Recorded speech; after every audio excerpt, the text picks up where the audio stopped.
Well, let's get some more on the situation in Afghanistan by speaking to Haroun Rahimi. He is an assistant professor of law at the American University of Afghanistan and is joining us from Rome. Haroun, good to have you with us on TRT World. First, let's just pick up then on where we are with the curtailing of rights by the Taliban in Afghanistan. What will happen with female education? Will they be allowed to go back to school? Taliban have said that they are committed to resuming female education beyond primary school very soon, but they haven't set a deadline yet. They haven't announced what's going to be the rules under which they will allow girls to go to school. And that has created a situation where many people are incredibly worried because they have the memory that the last time Taliban were in power, they followed the same method. They did not formally ban education even then. They just said that the girls have had to wait until conditions were right. And according to them, the conditions were never right. So having that bad memory, people are worried and pessimistic about their promises of resuming education on a specified future day. Yeah, and it's not just education of women, it's women being allowed into the workplace as well. I mean, without those things being in place, is there any chance that governments around the world are going to recognize the Taliban administration? You're right, and with exception of critical sectors of health, critical sector of health, in most sectors, women, female workers are not welcome back yet.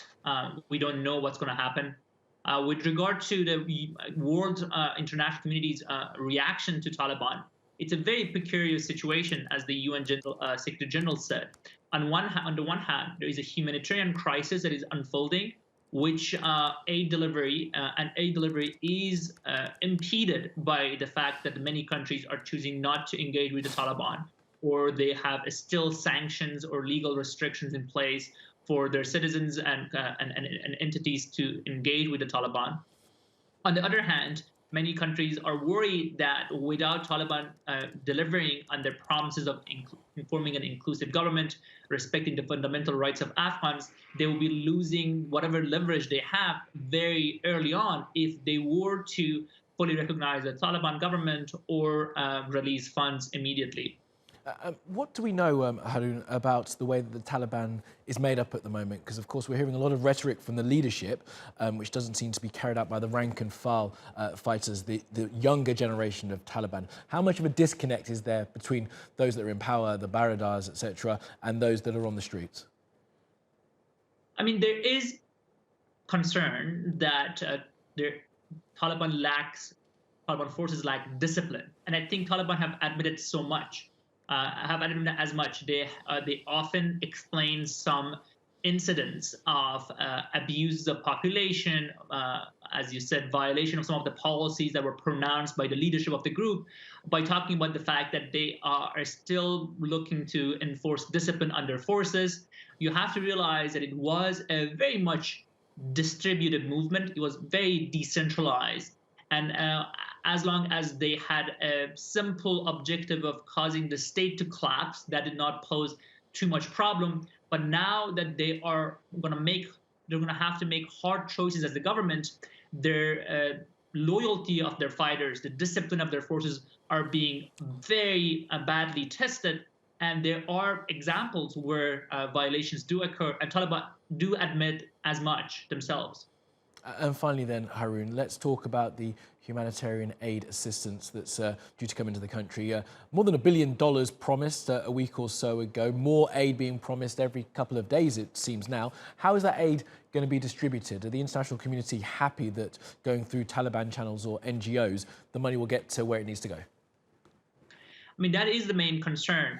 Having the pledges is one thing, delivery is another thing. The UN should step up. I think the UN has indicated that it would like to be the conduit. And I think the world agrees that the UN should be the conduit for this aid delivery, to decouple the question of the legitimacy of the Taliban government, the political choice that many countries may make to engage or not engage with Taliban, to decouple that from the issue of aid delivery. The UN has a key role to play. But it would require U.S. to beef up operation, recruit people, get the right infrastructure in place for aid delivery. UN doesn't have that yet. It is working. I think they are engaging with the Taliban. There have been a number of high-level meetings held in Kabul.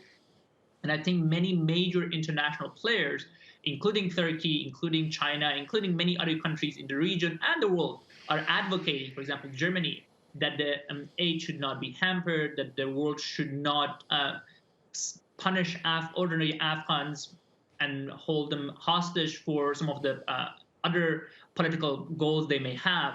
And I do agree with that. I think the delivery of aid should not be conditional on Taliban performance. It's simply what's needed for Afghans to be able to survive at this moment. And UN has a huge role to play as the only remaining conduit for delivery of aid to vulnerable Afghans at this moment that the world is divided on the question of recognition of Taliban. Okay, I do appreciate your analysis. Haroun Rahimi from the American University of Afghanistan. Thank you for that. Thank you.